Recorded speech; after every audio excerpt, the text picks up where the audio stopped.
Senator Obama, you both have now just taken this pledge on people under $250,000 and $250,000? Well, it depends on how you calculate it, but it would be between $200,000 and $250,000. All right. You have, however, said you would favor an increase in the capital gains tax.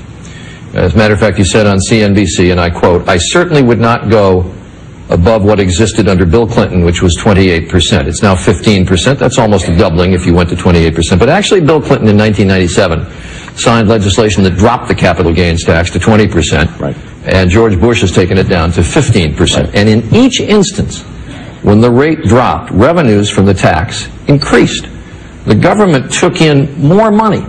And in the 1980s, when the tax was increased to 28%, the revenues went down. So why raise it at all, especially given the fact that 100 million people in this country own stock and would be affected? Well, Charlie, what I've said is that I would look at raising the capital gains tax for purposes of fairness. We saw an article today which showed that the top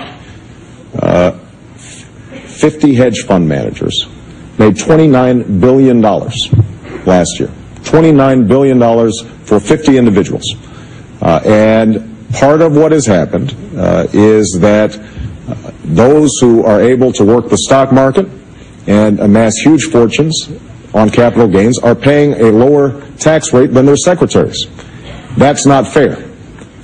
And what I want is not oppressive taxation. I want businesses to thrive, and I want people to be rewarded for their success. But what I also want to make sure is that our tax system is fair.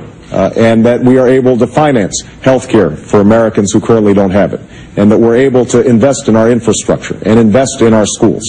And you can't do that for free, and you can't take out a credit card from the Bank of China in the name of our children and our grandchildren and then say that you're cutting taxes, which is essentially what John McCain has been talking about. And that is irresponsible. I believe in the principle that you pay as you go. And you don't propose tax cuts unless you are closing other tax breaks for individuals, and you don't increase spending unless you're eliminating some spending or you're finding some new revenue. That's how we got an additional $4 trillion worth of debt under George Bush. That is helping to undermine our economy, and it's going to change when I'm President of the United States.